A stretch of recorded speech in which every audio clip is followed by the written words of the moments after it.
여러분, 세상에서 가장 쓰라린 순간이 언제인지 아십니까? 바로 평생을 희생하며 키운 자식의 입에서 나오는 막말 한마디에 가슴이 무너져 내릴 때입니다. 오늘의 주인공은 68세 장봉녀 여사님입니다. 평생 족발집 한 곳을 지켜오며 뼈를 삶아 국물을 고아내고 손님 하나하나에게 정성을 쏟으며 두 아들을 키워냈죠. 새벽 4시에 일어나 불 앞에서 온몸에 땀을 적시고 화상 자국이 가시지 않은 손으로 밥을 먹어가며 살아온 세월. 그런데 말입니다. 바로 그 손으로 키운 큰아들이 어머니에게 이런 말을 합니다. 엄마! 솔직히 말해서요. 내가 큰아들이잖아요. 이 집 재산은 결국 내 거예요. 간판, 이름, 그딴 건 중요한 게 아니에요. 큰아들인 제가 다 챙길 테니까 걱정 말아요. 내가 누군지 아세요? 큰아들입니다. 그러니까 재산은 자동으로 내 몫이에요. 엄마! 이제 이 족발집 간판 명의는 제 이름으로 바꿔야 해요. 어차피 엄마도 늙어서 오래 못하잖아요.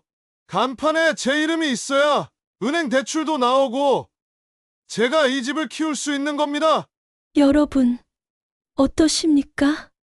죽어라 고생에 모은 집 한 채, 가게 하나가 결국 자식의 탐욕 앞에서는 그저 돈줄로만 보이는 순간 부모의 마음은 갈기갈기 찢어집니다. 복녀 여사님은 그 자리에서 아무 말도 하지 못한 채 국자를 꼭 움켜쥔 손이 떨릴 뿐이었죠.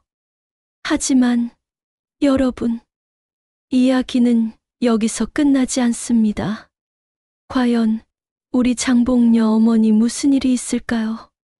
어떤 사연, 어떤 운명이 기다리고 있을까요? 안녕하세요. 도깨비 사연입니다. 오늘도 찾아와 주셔서 대단히 감사드립니다. 구독과 좋아요 눌러주신다면 이런 이야기를 더 많은 분들과 나누실 수가 있습니다. 이제부터 펼쳐질 족발집 간판에 걸린 눈물, 그 기막힌 사연을 함께 들어보시겠습니다. 차가운 바람이 거리를 휘몰아치는 시간에 저는 이미 일어나 있었습니다. 68년을 살아오면서 이런 새벽이 몇 번이었을까요? 수도 없이 많았죠. 거대한 소타 앞에 서서 족발을 삶고 있노라면 문득 이런 생각이 듭니다. 이 손이 내 자식들 키운 손이지. 뜨거운 김이 얼굴을 때릴 때마다 눈물인지 수증기인지 모를 것들이 흘러내렸습니다. 하지만 멈출 수는 없었어요. 아직 할 일이 너무 많았거든요. 족발을 건져 올리며 손등에 화상 흉터를 봤습니다. 크고 작은 상처들이 제 인생의 연대기를 말해주고 있었어요. 20살에 시집와서 남편과 함께 시작한 이 가게. 남편이 세상을 떠난 후로도 혼자 버텨온 지 벌써 15년이 지났습니다. 사장님, 오늘도 일찍 나오셨네요. 단골 김 사장님이 환하게 웃으며 들어오셨습니다. 저희 가게 첫 손님이죠. 벌써 20년째 매일 아침마다 족발 한 접시로 하루를 시작하시는 분이에요. 김 사장님도 참 부지런하시네요. 어서 앉으세요. 족발을 썰어 접시에 담으면서 말했습니다. 칼질 한 번 한 번이 완벽했어요. 40년 넘게 해온 솜씨니까요. 사장님 족발 아니면 정말 못 먹어요. 다른 데 가봤는데 맛이 영 아니더라고요.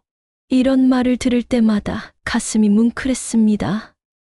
하지만 동시에 무언가 쓸쓸함도 밀려왔어요.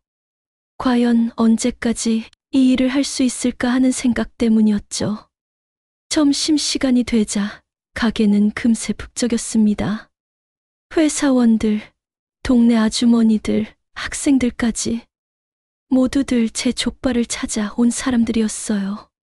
사장님, 여기 족발 한 접시. 저희도 족발 대짜 하나요? 주문이 밀려 들어올 때마다 저는 더욱 바삐 움직였습니다. 하지만 힘들다는 생각은 들지 않았어요. 오히려 이런 순간이 가장 행복했거든요. 벽에 걸린 낡은 간판을 바라봤습니다. 장봉녀 족발. 페인트가 벗겨지고 글씨도 흐려졌지만 여전히 자랑스러웠어요. 이 간판 하나로 두 아들을 대학까지 보냈으니까요. 엄마, 오늘도 손님이 많네? 작은 아들 진수가 일을 도우러 왔습니다. 회사 일 끝나고 매일 와서 설거지를 도와주는 효자예요. 그래, 고맙다. 간단히 말했지만 속으론 정말 고마웠습니다. 이 나이에 혼자 가게를 꾸려나가기가 쉽지 않거든요. 저녁 무렵 마지막 손님을 보내고 나서 혼자 정리를 하고 있을 때였습니다. 문득 거울에 비친 제 모습을 봤어요. 언제 이렇게 늙었나 싶을 정도로 주름이 깊어져 있었습니다. 그래도 아직은 할 수 있어. 스스로에게 다짐하듯 말했습니다. 하지만 마음 한구석엔 불안함이 자리 잡고 있었어요. 큰아들 민수가 요즘 자꾸 이상한 소리를 하거든요. 족발을 삶는 솥을 닦으면서 생각했습니다. 이 솥이 제 인생의 전부였어요. 웃음도 눈물도 모두 이 솥 앞에서 흘렸으니까요. 새벽이 되면 또 일어나서 족발을 삶을 겁니다. 단골 손님들이 기다리고 있으니까요. 그리고 무엇보다 이 일이 제가 살아있다는 증거이기 때문이죠. 간판을 한 번 더 바라봤습니다. 내일도 저 간판 아래에서 하루를 시작할 거예요. 가슴 한편이 뿌듯하면서도 왠지 모를 외로움이 밀려왔습니다. 며칠 후 평소보다 일찍 큰아들 민수가 가게로 왔습니다. 정장 차림에 서류 가방까지 들고 있더라고요. 뭔가 심상치 않은 분위기였어요. 엄마! 오늘 손님 많지 않을 때 얘기 좀 해요. 민수의 표정이 진지했습니다. 저는 이상한 예감이 들었어요. 이런 표정일 때마다 좋은 일은 없었거든요. 점심시간이 지나고 가게가 한적해지자 민수가 입을 열었습니다. 엄마! 이제 간판 내 이름으로 바꿔요. 내가 경영해 줄게. 순간 귀를 의심했습니다. 뭐라고 했다고요? 민수야, 그게 무슨 소리냐? 엄마 나이 생각해 보세요. 언제까지 이 힘든 일 하실 거예요? 내가 투자해서 제대로 된 음식점으로 키워볼게요. 민수는 서류 가방에서 뭔가를 꺼내더니 테이블에 펼쳤어요. 사업 계획서라고 적혀 있었습니다. 이건 내 아버지랑 내가 피땀으로 세운 거다. 제가 단호하게 말했습니다. 이 간판에 얼마나 많은 추억이 담겨 있는데요. 함부로 바꾼다고 바꿀 수 있는 게 아니었어요. 엄마! 시대가 바뀌었어요. 요즘은 마케팅도 해야 하고 인테리어도 바꿔야 하고 엄마 혼자서는 한계가 있잖아요. 민수의 말투가 점점 다급해졌습니다. 하지만 저는 고개를 저었어요. 내가 사업에 실패한 건 알지만 그렇다고 내 가게까지 건드릴 생각은 마라. 이 말에 민수의 얼굴이 확 달라졌습니다. 사업 실패! 그냥 타이밍이 안 맞았던 거예요. 이번엔 다를 거라고요. 민수야, 내가 지난번에 빌린 돈도 아직 못 갚았잖니. 그건 이번에 다 해결될 거예요. 은행에서 대출 승인도 거의 났고요. 민수가 흥분해서 말했습니다. 하지만 저는 믿을 수 없었어요. 이미 몇 번 속아봤거든요. 은행 대출. 뭘로 담보를 잡는데? 그러니까 간판을 제 이름으로 바꿔야 한다는 거죠? 그래야 사업자 등록도 바뀌고 대출도 받을 수 있고요. 순간 머리가 띵했습니다. 결국 돈 때문이었군요. 제 가게를 담보로 또 빚을 내려는 거였어요. 안 된다. 절대 안 돼. 엄마! 왜 이렇게 고집이세요? 어차피 오래 못하잖아요. 민수가 내뱉은 마지막 말에 가슴이 철렁했습니다. 어차피 오래 못한다고요? 제가 40년 넘게 지켜온 이 가게를 그렇게 쉽게 생각하는 거냐? 너 지금 뭐라고 했니? 제 목소리가 떨렸습니다. 화가 났다기보다는 서러웠어요. 제 친아들이 이런 말을 하다니요. 아, 그게 아니라 엄마 건강 생각해서 하는 말이에요. 민수가 얼버무렸지만 이미 늦었습니다. 진심이 무엇인지 다 들었거든요. 나가거라. 당장 나가. 엄마! 나가라고. 내가 죽고 나서 가져가든지 해. 민수가 울상을 지으며 나갔습니다. 하지만 저는 더 이상 말하고 싶지 않았어요. 가슴이 너무 아팠거든요. 혼자 남은 가게에서 간판을 바라봤습니다. 저 간판이 제가 평생 쌓아온 전부인데 아들이 그걸 그렇게 쉽게 생각한다니요. 족발을 삶으면서 눈물이 났습니다. 뜨거운 김 때문인지 아니면 정말 눈물인지 모르겠더라고요. 하지만 분명한 건 마음이 너무 아팠다는 거였어요. 내가 뭘 잘못했을까? 혼잣말을 중얼거렸습니다. 아들을 잘못 키웠나요? 아니면 너무 고집이 센 걸까요? 하지만 곧 고개를 저었습니다. 아니에요. 이 간판은 제 인생 그 자체예요. 함부로 넘겨줄 수는 없었습니다. 큰아들과 다툰 지 이틀째 되는 날, 작은아들 진수가 평소보다 일찍 가게에 왔습니다. 얼굴이 심각해 보였어요. 엄마, 형이 또 왔다 갔다던데요? 진수가 조심스럽게 물었습니다.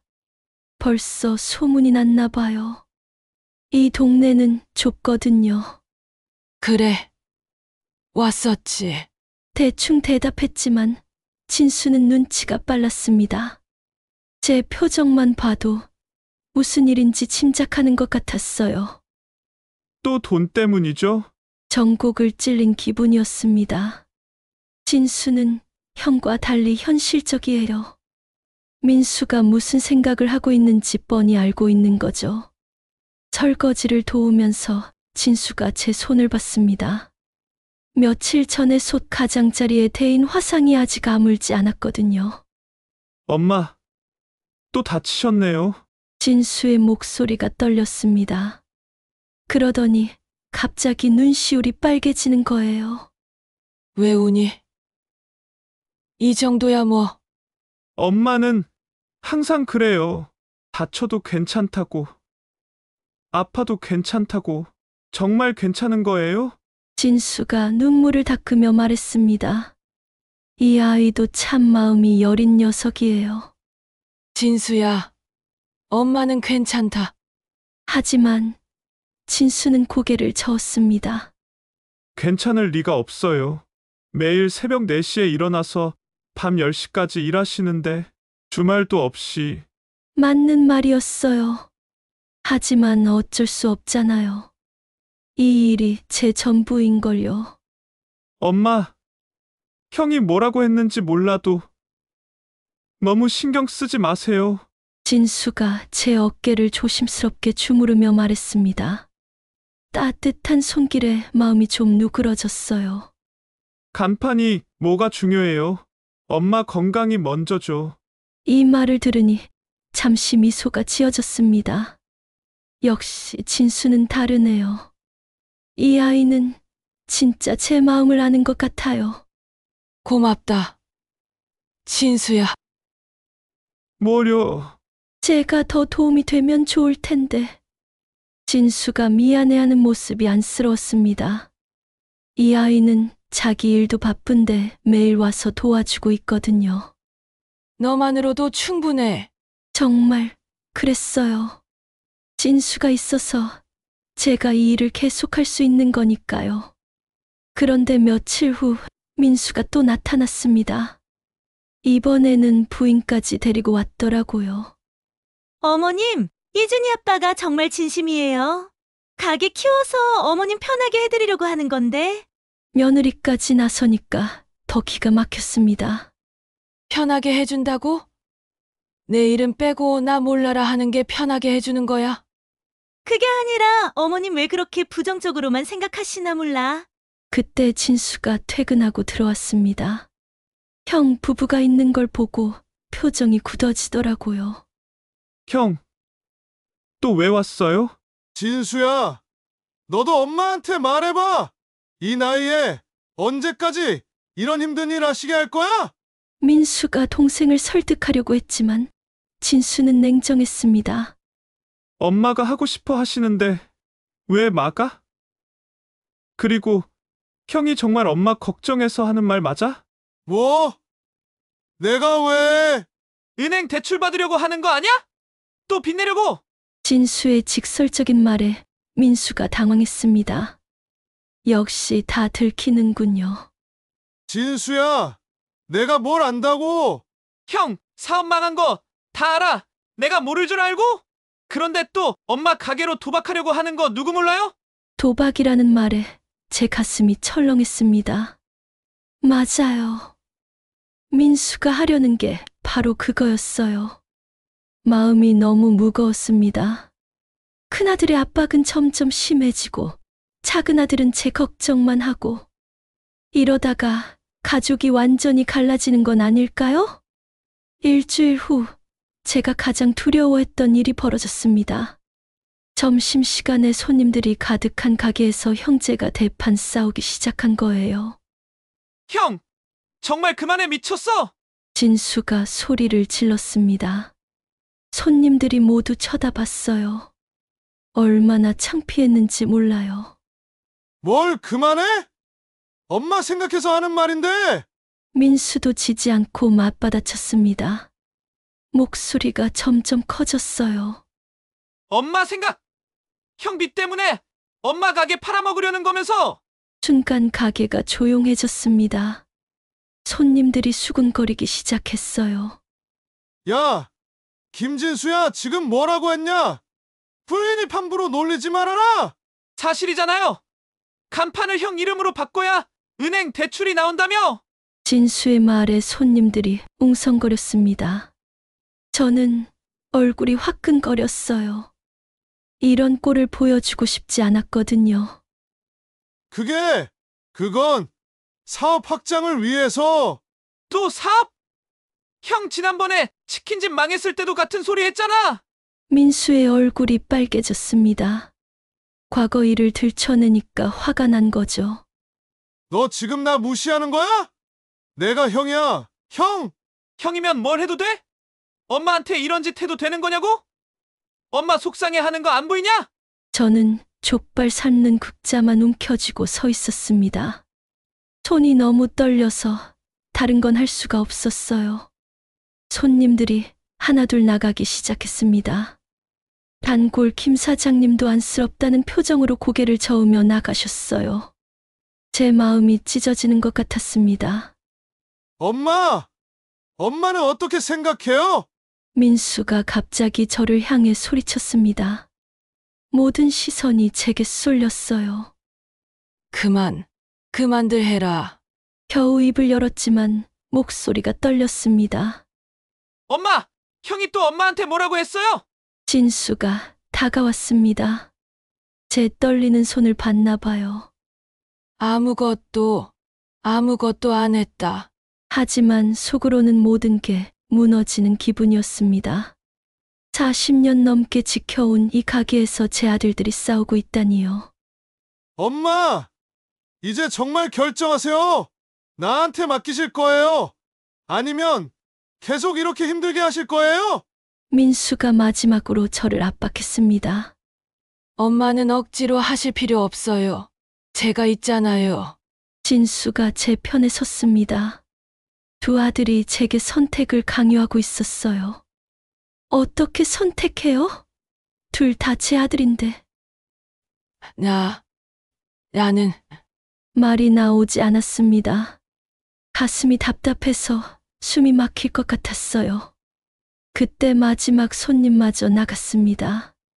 가게는 텅 비었고 우리 가족만 남았어요. 민수가 한숨을 쉬며 말했습니다. 엄마! 언제까지 이렇게 살 거예요? 현실을 봐요! 현실! 형이 말하는 현실은 엄마 팔아서 또 빚내는 거? 맞아? 정말 그게 맞아? 너 정말 두 사람이 또 싸우려는 순간 저는 국자를 바닥에 던져버렸습니다. 그만. 제가 소리를 지르자 가게가 조용해졌습니다. 두 아들이 놀란 표정으로 저를 봤어요. 40년 넘게 이 자리에서 웃음과 눈물을 함께한 제가 이제는 두 아들 때문에 이런 꼴을 당하고 있다니 정말 기가 막혔습니다. 그날 밤 두 아들을 모두 돌려보낸 후 혼자 가게에 남아 있었습니다. 화나던 가게는 이제 을씨년스럽고 쓸쓸했어요. 간판을 올려다 봤습니다. 장봉녀 족발. 언제부턴가 글씨가 많이 바랬더라고요. 그래도 여전히 제 이름이 적혀 있었습니다. 이 간판이 나보다 더 오래 버텼구나. 혼잣말이 저절로 나왔습니다. 비바람을 맞으며 40년을 버텨온 간판이었어요. 제가 울 때도 웃을 때도 늘 그 자리에 있었죠. 밖에서 바라본 간판은 더 초라해 보였습니다. 주변의 화려한 네온사인들 사이에서 혼자 낡은 모습으로 서 있었어요. 하지만 그 간판 하나로 두 아들을 키웠습니다. 대학도 보내고 결혼도 시켰어요. 그런데 이제 그 아들이 간판을 바꾸라고 하니 세상 참 아이러니했습니다. 창고에서 오래된 사다리를 끌어왔습니다. 이미 마음은 정해진 상태였어요. 더 이상 아들들 사이에서 눈치 보며 살고 싶지 않았거든요. 사다리에 올라가니 온몸이 떨렸습니다. 나이가 나이인지라 균형을 잡기가 쉽지 않았어요. 하지만 꼭 제가 직접 해야만 하는 일이었습니다. 간판을 떼어내려고 하는데 볼트가 녹슬어서 쉽게 풀리지 않았어요. 힘을 주니까 손에서 피가 났습니다. 그래도 멈출 수 없었어요.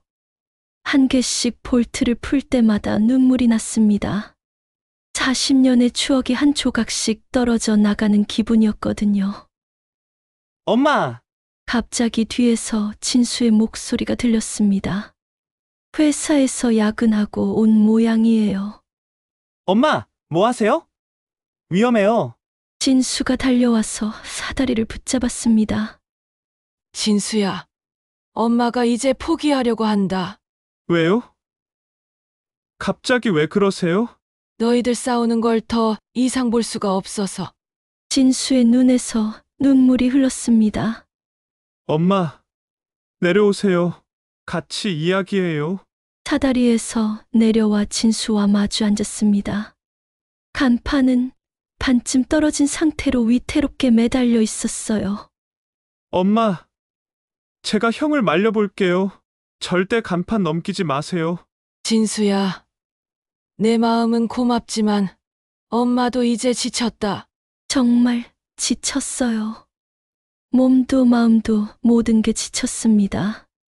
그럼 어떻게 하실 거예요? 간판은 내리고 작은 분식집이라도 해볼까 한다. 진수가 고개를 끄덕였습니다. 좋아요. 엄마가 원하시는 대로 하세요. 제가 도울게요. 고맙다. 진수야, 그제서야 마음이 좀 편해졌습니다. 진수가 있어서 다행이었어요. 엄마! 이제 우리가 다시 시작해요.